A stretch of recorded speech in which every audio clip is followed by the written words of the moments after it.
पुण्यात्माओं, इस अध्यात्म मार्ग से जब आप परिचित हो जाओगे, आपको कोई किसी प्रकार की भी शंका डाउट नहीं रहेगा। जैसे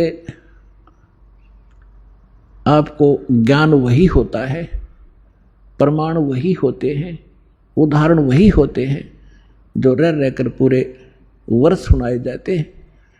और आपकी आत्मा को ये ज्ञान और ये प्रमाण कितनी बार सुने उतनी बार अच्छे लगते हैं, तो आप स्वस्थ हैं।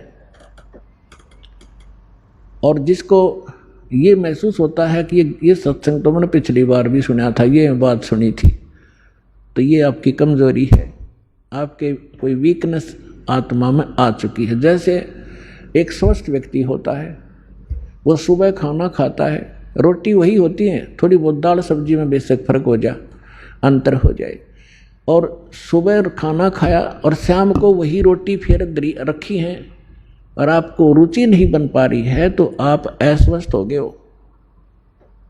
और यदि आपको वही रोटियां फिर उसी तरह रुचिकर लग रही हैं, तो आप स्वस्थ हैं। और दिन में 3-3 बार खाते हो, रुचिकार लगती हैं, तो आप स्वस्थ हैं।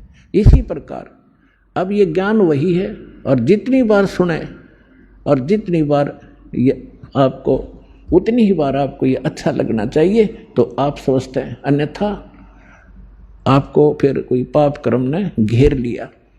अब जैसे रोगी व्यक्ति है और वो भोजन प्रतिदिन खाता है 2-2, 3-3 बार, और जब वो रोगी व्यक्ति हो जाता है वो, तो उसको एक समय भी एक ग्रास भी खाने की रुचि नहीं रहती। कारण क्या हुआ कि उस रोग ने उसके शरीर की व्यवस्था खराब कर दी। जो मीठी वस्तु थी, खाने योग्य पदार्थ थे, वो भी कड़वे लगने लगे। उसका तरीका क्या है? उसका तरीका ये है कि कड़वी, जैसे किसी को मलेरिया हो गया और उसने वो कड़वी कुनीन, रोटियां तो भी कड़वी, वो खानी पड़ेंगी, ना चाहते भी खानी पड़ेंगी, चाहे वो रुचि कर लगे चाहे ना लगे। उनके खाने से फिर धीरे धीरे बुखार ठीक होगा, जबर ठीक होगा, तो वह रुचि भूख बढ़ेगी और फिर स्वादिष्ट, स्वस्थ होते फिर स्वादिष्ट हो जाएंगे।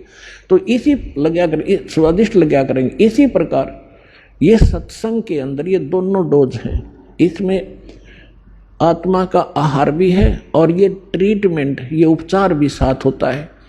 जैसे कोई भक्त सत्संग सुन रहा है और ये मन में आता है कि तो पहले भी सुना था, तो बेशक आप ना चाहते हुए भी उठकर नहीं जाना चाहिए, उसको बार बार सुनना चाहिए। थोड़ी सी देर में आप देखोगे, ओहो ये तो ठीक सी लगन लाएगी, तो उस ये कुनीन का काम भी करेंगी। ना चाहते हुए भगवान की महिमा को सुनते ही रहना चाहिए, और ना चाहते हुए भक्ति जैसे मंत्र करने लगते हो, रुचि सी ना बनती, ना बनन दे, एक मिनट जाओ करने से होकर मन भागन दे, दूर थोड़ी देर भागेगा, फिर आप पैसे टोगा।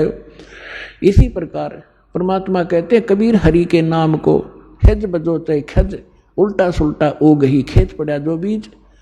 अब परमात्मा के नाम में लग जाओ, चाहे हज यानी अपनी रुचि से, या खज के माथा सा ठनकते हुए भी शुरू कर दो।